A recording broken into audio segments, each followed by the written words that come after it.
Hello out there, everyone. This is going to be day 22 and 23 of 30 Westerns in 30 days.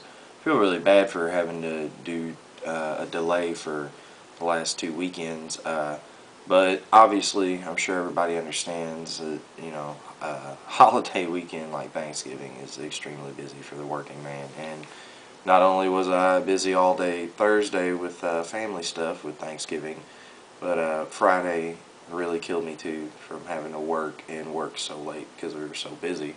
But I did find time to watch both movies. Just once I got done watching them, I had to go straight to bed. But the movie that I watched 2 nights ago was John Wayne's The Cowboys. The film was produced and directed by Mike Gradell. It's got a few other stars in there. You got Roscoe Lee Brown, Bruce Dern, who plays pretty much kind of the bad guy in there, Colleen Dewhurst. Uh, there's several other younger stars in there. I do know. I know one of the Carradines is one of the kids. I can't remember his first name, which Carradine it is. One thing that's really cool about this is John Williams did the music, and it's a kind of odd, kind of different westerns. So it's the type of stuff that I like, something that's a little different.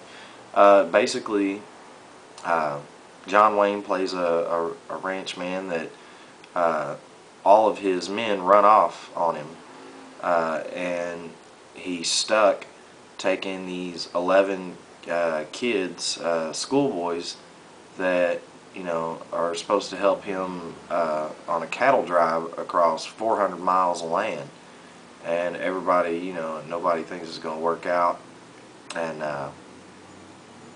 it is kind of a prosperous thing, kind of a hard thing to deal with. You've got 11 kids, and you're trying to drive all these cattle across 400 miles of land, so but it's a really interesting movie. It's got some real heartbreaking moments, and then it's got some real funny moments and some heartwarming stuff. So, it's all around. It's got almost everything that you would really want out of any kind of movie, let alone a western. So, it's one of those westerns that I tell people that don't like westerns that you'll probably like this movie because it's got a lot of characterization. The characters are it's not so much that they're fleshed out.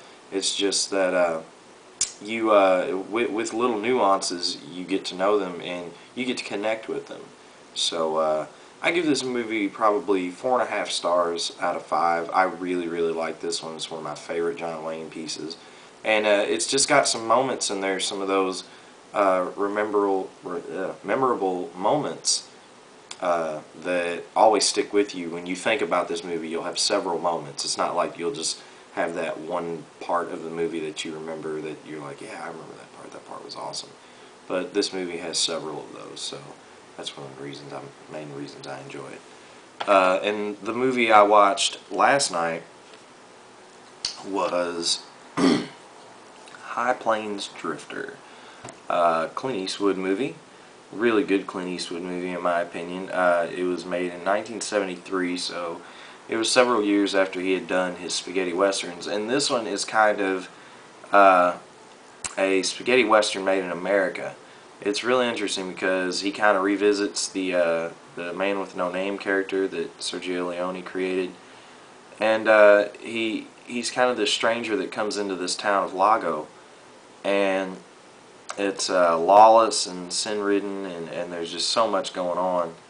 And after he comes into town and makes a name for himself, gunning a few bad guys down, they basically, the townspeople basically decide to put him in charge.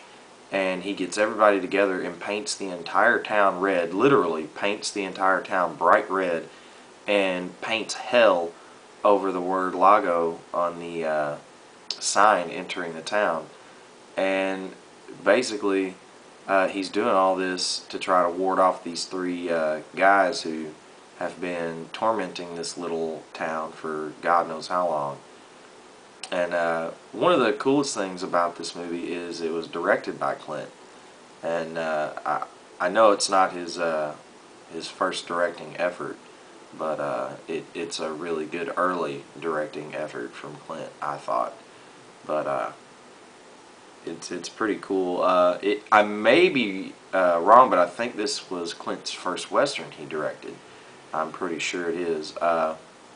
The uh, the rest of the story, it doesn't really flesh out much more as far as characters or anything, though. It's basically about them waiting for these three guys to show up. You see a little bit of backstory on Clint's character because you're not quite sure if he is who you think he is, if he's a ghost, if he's, just some random guy. You never really know. You never really figure out who he is. But it's cool that way. It leaves a little mystery for you. I give this one about 4 out of 5 stars. I really enjoy this movie.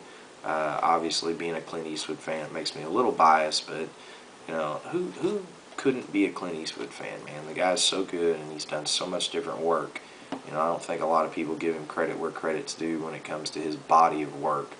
I know he's really respected in cinema these days for his directing efforts, and especially for his acting effort last year in Gran Torino, because I love that film. And my dad mentioned to me not too long ago that he thinks it, in his opinion, it may be Clint's best film. And Clint's one of my dad's favorite actors. My dad's one of the reasons why I like Clint so much. So, and I'm starting to agree with him. I need to watch Gran Torino a few more times to really make that decision for myself.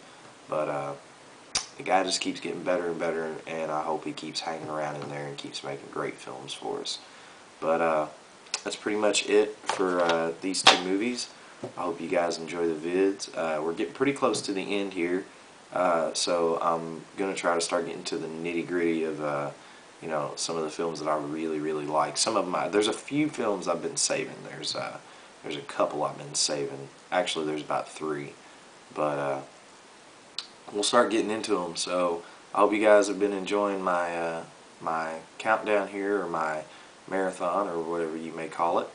But I guess I'll see you guys next time. Later.